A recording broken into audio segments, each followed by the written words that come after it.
साथियों, आज का क्लास बहुत ही इम्पोर्टेंट होने वाला है क्योंकि इस वीडियो में आज हम लोग इंटर बोर्ड परीक्षा 2025 के लिए वीडियो देखेंगे जो कि हिंदी का देखेंगे और 50 वीवीआई ऑब्जेक्टिव प्रश्न को देखेंगे जो कि ऐसा प्रश्न को देखेंगे जो कि परीक्षा में बार बार पूछा जाता है, वैसा प्रश्न को देखेंगे। यानी कि इस वीडियो को देख लेते हैं आप तो इंटर बोर्ड परीक्षा 2025 में इसी वीडियो में से बहुत ऐसा ऑब्जेक्टिव प्रश्न सीधे आपको परीक्षा में देखने को मिलेगा, इसलिए इस वीडियो को लास्ट तक देख के आप प्रश्न को याद कर लीजिएगा।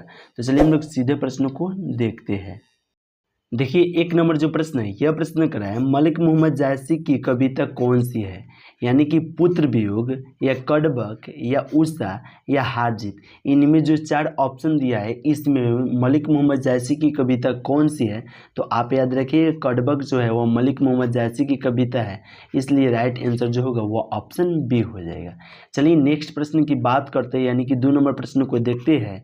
और 2 नंबर प्रश्न कराया बालकृष्ण भट्ट की माँ का नाम क्या था। यानी कि बालकृष्ण भट्ट जी जो थे उनकी माँ का जो नाम है वह क्या है। तो आप याद रखिएगा पार्वती देवी है, इसलिए राइट आंसर जो होगा वो ऑप्शन बी हो जाएगा। आपसे पूछा जाएगा परीक्षा में कि बालकृष्ण भट्ट की माँ का नाम क्या है, तो आप याद रखिएगा पार्वती देवी है, इसलिए राइट आंसर क्या हो जाएगा, ऑप्शन बी हो जाएगा। आइए नेक्स्ट प्रश्न की बात करते हैं, यानी कि 3 नंबर प्रश्न को देखते हैं। और 3 नंबर प्रश्न कराए मंदिर कौन सी संज्ञा है। तो आप याद रखिएगा मंदिर जो है वह जातिवाचक संज्ञा है। मंदिर कौन सी संज्ञा है अगर परीक्षा में आएगा तो आप याद रखिएगा जातिवाचक संज्ञा है, इसलिए राइट आंसर जो होगा वह ऑप्शन सी हो जाएगा, जातिवाचक संज्ञा है।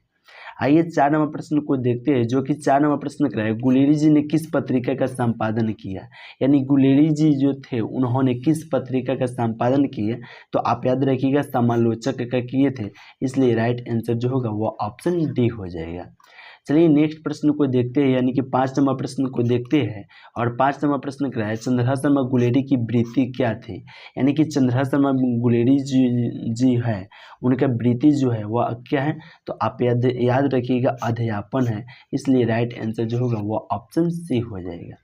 चलिए 6 नंबर प्रश्न को देखते हैं। यार 6 नंबर प्रश्न कराए प्रभाती जी, यानी प्रभावती जी जो है वह किनकी पुत्र थी। तो प्रभावती थी जो किनकी पुत्र थी, ब्रजकिशोर प्रसाद का। तो आप याद रखिएगा किनकी पुत्र थी, तो ब्रजकिशोर प्रसाद का था, इसलिए राइट आंसर जो होगा वो ऑप्शन ए हो जाएगा। प्रभावती जी किनकी पुत्र थी, तो ब्रजकिशोर प्रसाद का था, इसलिए राइट आंसर क्या हो जाएगा, ऑप्शन ए हो जाएगा। चलिए 7 नंबर प्रश्न की बात करते हैं, जो कि 7 नंबर प्रश्न बहुत ही महत्वपूर्ण प्रश्न है। और यह जो प्रश्न है यह प्रश्न करा है जयप्रकाश नारायण की प्रारंभिक शिक्षा कहाँ से हुई थी। यानी कि जयप्रकाश नारायण जो प्रारंभिक शिक्षा किए थे वह कहाँ से किए थे, तो घर पर से किए थे। कहाँ से किए थे, तो घर से किए थे, इसलिए राइट आंसर क्या हो जाएगा, ऑप्शन ए हो जाएगा। चलिए 8 नंबर प्रश्न की बात करते हैं, जो कि 8 नंबर प्रश्न कराए दिनकर जी का मतलब हुआ कि रामधारी सिंह दिनकर जी कवि के साथ और क्या थे। यानी कि रामधारी सिंह दिनकर जी जो है वह कवि के साथ और क्या थे, तो गद्यकार एवं एकांकीकार थे, इसलिए राइट आंसर जो होगा वो ऑप्शन सी हो जाएगा। चलिए 9 नंबर प्रश्न की बात करते हैं, जो कि 9 नंबर प्रश्न कराए रामधारी सिंह दिनकर का उपनाम क्या था। यानी कि रामधारी सिंह दिनकर जी जो है इनका उपनाम क्या है। तो आप याद रखिएगा दिनकर है, इसलिए राइट आंसर जो होगा वो ऑप्शन बी हो जाएगा। और आप याद रखिएगा ओम प्रकाश वाल्मीकि का जो उपनाम है या बचपन का नाम है वह बाउल है, आप साथ में यह याद रखिएगा। चलिए नेक्स्ट प्रश्न की बात करते हैं, यानी कि 10 नंबर प्रश्न को देखते हैं। और 10 नंबर प्रश्न कराया अज्ञेय जी हिंदी के अलावा किस भाषा के जानकार थे। यानी अज्ञेय जी जो है उन्होंने हिंदी के अलावा और किस भाषा को जानते थे।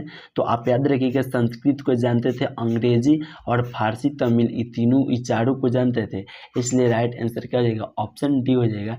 राइट आंसर क्या हो जाएगा, ऑप्शन डी हो जाएगा। 11 नंबर प्रश्न की बात करते हैं। और 11 नंबर प्रश्न कराया रोज शीर्षक कहानी के लेखक कौन है। तो रोज शीर्षक जो है वह किनका है, तो अज्ञेय जी का है। अगर परीक्षा में पूछा जाएगा कि रोज शीर्षक कहानी के लेखक क्या है, तो आप याद रखिएगा अज्ञेय जी है, इसलिए राइट आंसर जो होगा वह ऑप्शन बी हो जाएगा। और साथ में याद रखिए आप कि नामवर सिंह जो है वह किस पाठ के लेखक हैं, तो प्रगीत और समाज पाठ के लेखक जो है वो नामवर सिंह है। आप साथ में क्या याद रखिएगा, या पूछा जाएगा प्रगति और समाज पाठ के लेखक क्या हैं, तो आप याद रखिएगा नामवर सिंह है। और मोहन राकेश जो है वह सिपाही की माँ पाठ के लेखक है, आप साथ में यह भी याद रखिएगा। चलिए नेक्स्ट प्रश्न की बात करते हैं, यानी कि 12 नंबर प्रश्न को देखते हैं। और 12 नंबर जो प्रश्न है, यह प्रश्न क्या है, 1914 ईस्वी में भगत सिंह किस पार्टी की ओर आकर्षित हुए थे। यानी कि 1914 ईस्वी में जो गदर पार्टी की ओर आकर्षित हुए थे, वह भगत सिंह किस पार्टी की ओर आकर्षित हुए थे, तो आप याद रखिएगा गदर पार्टी की ओर आकर्षित हुए थे, इसलिए राइट आंसर जो होगा वह ऑप्शन ए हो जाएगा। और 13 नंबर प्रश्न की बात करते हैं, जो 13 नंबर प्रश्न कराए, जायसी किस तरह के कवि है। यानी कि मलिक मोहम्मद जायसी जी है वह किस तरह की कवि है, तो सूफी कवि है, आप याद रखिएगा, इसलिए राइट आंसर जो होगा वह ऑप्शन बी हो जाएगा। चलिए नेक्स्ट प्रश्न को देखते हैं, यानी कि 14 नंबर प्रश्न की बात करते हैं।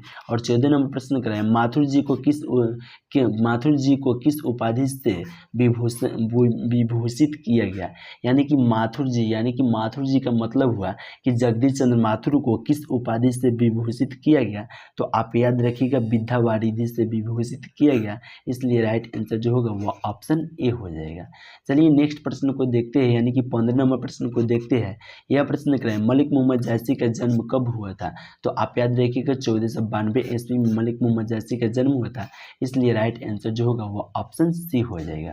चलिए नेक्स्ट प्रश्न की बात करते हैं, यानी कि 16 नंबर प्रश्न को देखते हैं। और 16 नंबर प्रश्न कराया, जगदीश चंद्र माथुर को कौन सा अवार्ड मिला था। यानी कि जगदीश चंद्र माथुर जी जो है उनको कौन सा अवार्ड मिला था, तो आप याद रखिएगा कालिदास अवार्ड मिला था। जगदीश चंद्र माथुर को कौन सा अवार्ड मिला था, तो कालिदास अवार्ड मिला था, इसलिए राइट आंसर जो होगा वह ऑप्शन ए हो जाएगा। चलिए 17 नंबर प्रश्न की बात करते हैं, जो कि करे सिपाही की माँ एकांकी के लेखक कौन है, तो आपको अभी बताया मोहन राकेश जी है, वह सिपाही की माँ एकांकी के लेखक है, इसलिए राइट आंसर जो क्या हो जाएगा ऑप्शन ए हो जाएगा। और यहाँ पे भी बता दें कि नामवर सिंह जो है वह प्रगति और समाज पाठ के लेखक है, आप इसको भी साथ में याद रखिएगा। चलिए नेक्स्ट प्रश्न की बात करते हैं, यानी कि 18 नंबर प्रश्न को देखते हैं। और 18 नंबर प्रश्न कराए, बिस्नी किस एकांकी की पात्रा है। यानी बिस्नी जो है वह किस एकांकी की पात्रा है, तो आप याद रखिएगा सिपाही की माँ पाठ के पात्रा है। बिस्नी किस एकांकी की पात्रा है, तो सिपाही की माँ पाठ के है, इसलिए राइट आंसर जो होगा वो ऑप्शन बी हो जाएगा। चलिए नेक्स्ट प्रश्न की बात करते हैं, यानी कि 19वां प्रश्न को देखते हैं। और यह प्रश्न कराए, नामवर सिंह किस पत्रिका के संपादक थे। यानी कि नामवर सिंह जो है उन्होंने किस पत्रिका के संपादक थे, तो आप याद रखिएगा आलोचनात्मक त्रैमासिक के थे, इसलिए राइट आंसर जो होगा वो ऑप्शन ए हो जाएगा, आलोचनात्मक त्रैमासिक के थे। चलिए 20 नंबर प्रश्न की बात करते हैं, जो कि करे कविता के नए प्रतिमान पर नामवर सिंह को कौन सा पुरस्कार मिला था। यानी कि कविता के नए प्रतिमान पर नामवर सिंह को कौन सा पुरस्कार मिला था, तो आप याद रखिएगा साहित्य अकादमी पुरस्कार मिला था। कौन सा पुरस्कार मिला था, साहित्य अकादमी पुरस्कार मिला था, इसलिए राइट आंसर जो होगा वो ऑप्शन बी हो जाएगा। चलिए 21 नंबर प्रश्न की बात करते हैं, जो कि 21 नंबर प्रश्न करें, ओम प्रकाश वाल्मीकि का जन्म कब हुआ था। यानी कि ओम प्रकाश वाल्मीकि का जो जन्म हुआ है वह कब हुआ है, तो आप याद रखिएगा 30 जून 1950 को हुआ है, इसलिए राइट आंसर जो होगा वो ऑप्शन ए हो जाएगा। और साथ में आप याद रखिएगा ओम प्रकाश वाल्मीकि का जो बचपन में नाम था वह क्या था, तो आप याद रखिएगा बाउल था। ओम प्रकाश वाल्मीकि को बचपन में नाम क्या था, तो बाउल था, आप यह भी साथ में याद रखिएगा।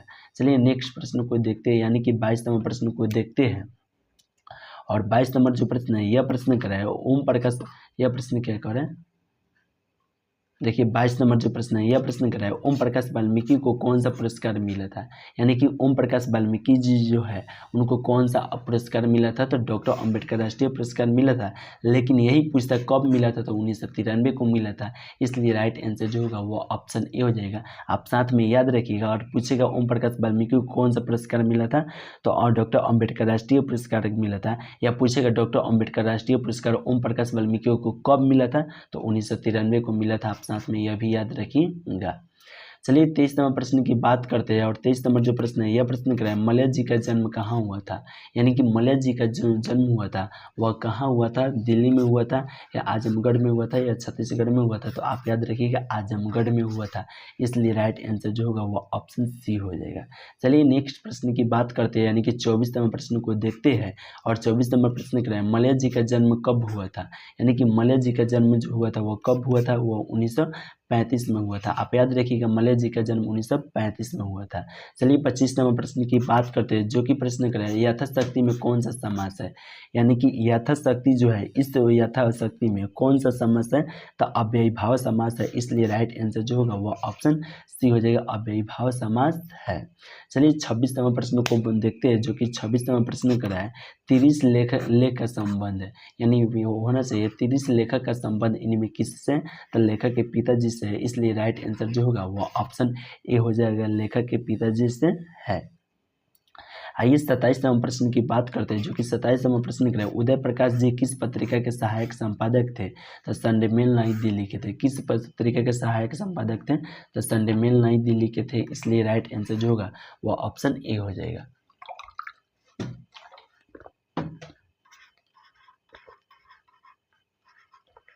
तिहत्तर 685 601 पर आप मैसेज करके व्हाट्सएप ग्रुप में अभी तक आप नहीं जुड़े होंगे तो आप जरूर जुड़ जाइएगा।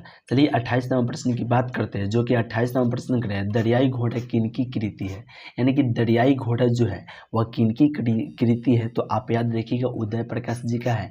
इसलिए राइट आंसर जो होगा वह ऑप्शन सी हो जाएगा, दरियाई घोड़ा किनकी कृति है, तो उदय प्रकाश जी का है। 29 नंबर प्रश्न की बात करते हैं जय कृष्ण मूर्ति का जन्म कब हुआ था, यानी कि जय कृष्ण मूर्ति का जो जन्म हुआ था वह कब हुआ था, तो आप याद रखिएगा 12 मई 1895 को हुआ था। जय कृष्ण मूर्ति का जन्म कब हुआ था, 12 मई 1895 को। इसलिए राइट आंसर क्या हो जाएगा, ऑप्शन ए हो जाएगा। 30 नंबर प्रश्न की बात करते हैं, जो कि 30 नंबर प्रश्न कर रहा है आप विद्यालय क्यों जाते हैं। ऑप्शन ए करें शिक्षा प्राप्त करने के लिए, तो यस शिक्षा प्राप्त करने के लिए जाते हैं। क्या नौकरी करने के लिए जाते हैं, तो नो। खेल परीक्षण देने के लिए जाते हैं, नहीं। पढ़ाने के लिए जाते हैं, नहीं। आप विद्यालय क्यों जाते हैं, यानी कि हम लोग विद्यालय क्यों जाते हैं, तो शिक्षा प्राप्त करने के लिए जाते हैं।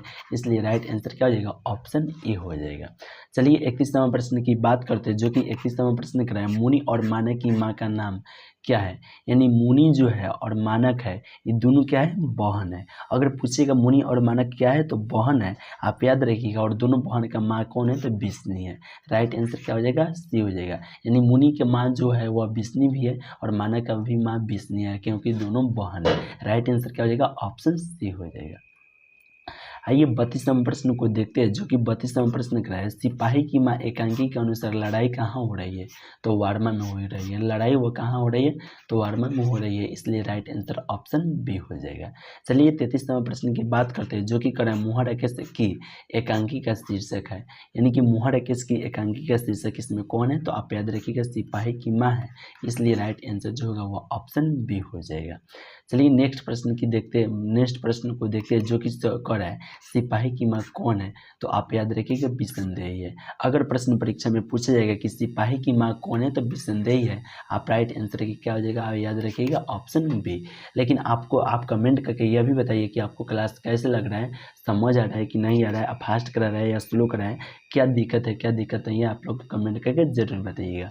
कर रहे सिपाही की माँ एकांकी में कुंती कौन है, यानी कि सिपाही की माँ एकांकी में जो कुंती है वह कौन है, तो आप याद रखिएगा पड़ोसीन है। इसलिए राइट आंसर जो होगा वह ऑप्शन सी हो जाएगा। चलिए नेक्स्ट प्रश्न की बात करते हैं, जो कि 36 नंबर प्रश्न का है रवेश क्या होता है, तो रवेश जो होता है वो मोटे सूत की बुनी चादर होता है। इसलिए राइट आंसर क्या हो जाएगा, ऑप्शन सी हो जाएगा। अगर पूछेगा परीक्षा में प्रश्न कि रवेश क्या होता है, तो आप लोग को याद रखिएगा मोटे सूत की बुनी चादर होता है। 37 नंबर प्रश्न की बात करते हैं, जो कि करे परमात्मा आपको सुखी रखे, यह कथन किसका है, यानी कि परमात्मा आपको सुखी रखे यह कथन जो है वह किनका है, तो आप याद रखिएगा आगंतुक लड़की का है। यह कथन किनका है, तो आगंतुक लड़की का है। इसलिए राइट आंसर क्या हो जाएगा, ऑप्शन ए हो जाएगा। चलिए नेक्स्ट प्रश्न की बात करते हैं, यानी कि 38 नंबर प्रश्न को देखते हैं। और 38 नंबर प्रश्न कर रहा है अंडे के छिलके के रचनाकार का नाम क्या है, यानी कि अंडे के छिलके जो है उसका रचनाकार जो है वह कौन है, तो सिपाही की माँ पाठ में कहा गया है। और सिपाही की माँ पाठ के लेखक जो है वह मुहा राकेश जी है। इसलिए राइट आंसर क्या हो जाएगा, ऑप्शन ए हो जाएगा। चलिए नेक्स्ट प्रश्न की बात करते हैं, यानी कि 39 नंबर प्रश्न को देखते हैं, जो कि करें नाटक क्षेत्र में जयशंकर प्रसाद के बाद की सबसे बड़ी प्रतिभा कौन सी मानी जाती है, यानी कि हम लोग को इसका बताना है। राइट आंसर क्या हो जाएगा, तो आप याद रखिएगा मुहा राकेश जी है। क्या हो जाएगा, तो मुहा राकेश जी हो जाएगा। इसलिए राइट आंसर जो होगा वो ऑप्शन डी हो जाएगा। चलिए नेक्स्ट प्रश्न की बात करते हैं, यानी कि 40 नंबर प्रश्न को देखते हैं। और 40 नंबर प्रश्न करें सिपाही की माँ शीर्षक पाठ में हड्डियों का चलता फिरता ढांचा कौन है, यानी कि सिपाही की माँ मस्तिष्क पार्ट में हड्डियों का चलता फिरता इसमें ढांचा जो है वह कौन है? तो आप याद रखिएगा दीनू कुम्हार है। के है तो दीनू कुम्हार है, इसलिए राइट आंसर जो होगा वह ऑप्शन बी हो जाएगा। चलिए 41वां प्रश्न की बात करते हैं और 41वां प्रश्न करें, मोहा राकेश किस आंदोलन के प्रमुख हस्ताक्षर थे? तो आप याद रखिएगा मोहा राकेश जो है वह किस आंदोलन के प्रमुख हस्ताक्षर थे? तो आप याद रखिएगा नई कहानी आंदोलन के है, इसलिए राइट आंसर जो होगा वह ऑप्शन ए हो जाएगा। चलिए 42वां प्रश्न को देखते हैं, जो कि 42वां प्रश्न कराया, मोहा राकेश का निधन कब हुआ था? यानी कि मोहा राकेश का जो निधन हुआ है वह कब हुआ है? तो आप याद रखिए 3 दिसंबर 1972 को हुआ है, इसलिए राइट आंसर क्या हो जाएगा? ऑप्शन सी हो जाएगा। मोहा राकेश का निधन कब हुआ था? तो 3 दिसंबर 1972 को। चलिए नेक्स्ट प्रश्न की बात करते हैं, यानी कि 43वां प्रश्न को देखते हैं। यह प्रश्न एक बार पूछा गया है, जो कि करे किस पाठ में यह उदाहरण आया है? फौजी वहाँ लड़ने के लिए है, वो फौजी भाग नहीं सकते हैं, जो फौजी छोड़कर भागता है उसे गोली मार दी जाती है, तो सिपाही की माँ पाठ में आया है, इसलिए राइट आंसर क्या हो जाएगा? ऑप्शन बी हो जाएगा। चलिए नेक्स्ट प्रश्न को देखते हैं, यानी कि 44वां प्रश्न को देखते हैं और 44वां प्रश्न कराया, मोहा राकेश का जन्म कहाँ हुआ था? यानी कि मोहा राकेश जी जो है उनका जन्म कहाँ हुआ था? तो आप याद रखिएगा जंडी वाली गली अमृतसर में हुआ था। मोहा राकेश का जन्म कहाँ हुआ है? तो जंडी वाली गली अमृतसर में हुआ है, इसलिए राइट आंसर ऑप्शन बी हो जाएगा। चलिए 45वां प्रश्न को देखते हैं, जो कि करे सिपाही की माँ एकांकी में आंगन के बीचों बीच क्या पड़ी थी? यानी सिपाही की माँ एकांकी में आंगन के बीचों बीच क्या पड़ी है? तो खस्ताहाल चारपाई पड़ी है, इसलिए राइट आंसर जो होगा वो ऑप्शन सी हो जाएगा। चलिए 46वां प्रश्न को देखते हैं, जो कि करा आलस शब्द का विशेषण क्या हो जाएगा? तो आलसी हो जाएगा, इसलिए राइट आंसर जो होगा वो ऑप्शन सी हो जाएगा। आप याद रखिएगा आलस शब्द का विशेषण क्या होता है? तो आलसी होता है। चलिए 47वां प्रश्न की बात करते हैं, निवास शब्द में उपसर्ग क्या हो जाएगा? तो निधनवास हो जाएगा, निधनवास। तो निह कहाँ दिया है? ऑप्शन डी में दिया है, राइट आंसर क्या हो जाएगा? ऑप्शन डी हो जाएगा। अगर पूछेगा परीक्षा में इस प्रकार से तो आप राइट आंसर मार दीजिएगा। चलिए 48वां प्रश्न की बात करते हैं और 48वां प्रश्न कराया, पूरा तन में कौन सा उपसर्ग है? यानी कि यह प्रश्न पूछ रहे पूरा तन, तो पूरा धन तन, इसमें उपसर्ग मतलब पहले वाला कहाँ दिया है? ऑप्शन डी में दिया है, राइट आंसर क्या हो जाएगा? ऑप्शन डी हो जाएगा। आइए 49वां प्रश्न की बात करते हैं, जो कि करें निम्न में शुद्ध शब्द कौन है? तो परमेश्वर, ये गलत है, क्या है कि परमेश्वर इस प्रकार से होना चाहिए। परीक्षण भी गलत है, प्राण जो होता है या प्राण इस प्रकार से होना चाहिए, और परीक्षा जो है वह सही है, इसलिए राइट आंसर क्या हो जाएगा? ऑप्शन डी हो जाएगा। यानी इनमें शुद्ध शब्द कौन है? तो परीक्षा है। चलिए 50वां प्रश्न को देखते हैं और 50वां प्रश्न क्या है, कमल का प्रवाची शब्द क्या होता है? तो कमल का प्रवाची शब्द क्या होता है? तो आप लोग याद रखिएगा कमल का जो प्रवाची शब्द होता है वह जलज होता है, इसलिए राइट आंसर क्या हो जाएगा? ऑप्शन बी हो जाएगा। दोस्तों आपको 50 ऑब्जेक्टिव प्रश्न में से कितना ऑब्जेक्टिव प्रश्न याद था आप कमेंट करके जरूर बताइए। और 73 685 600 व्हाट्सअप नंबर का यह व्हाट्सअप नंबर है, इस नंबर पर आप जाइए, व्हाट्सअप सेव करके व्हाट्सअप पर मैसेज कीजिए, हम आपको व्हाट्सअप ग्रुप में जोड़ देंगे। और बहुत ऐसा PDF जो होता है बिल्कुल फ्री में दिया जाता है, तो आपको भी PDF बिल्कुल फ्री में दिया जाएगा। चलिए दोस्तों यहीं पे वीडियो समाप्त करते हैं। वीडियो आपको कैसा लगा आप कमेंट करके जरूर बताइएगा। चलिए फिर मिलते हैं नेक्स्ट वीडियो में नेक्स्ट टॉपिक के साथ में।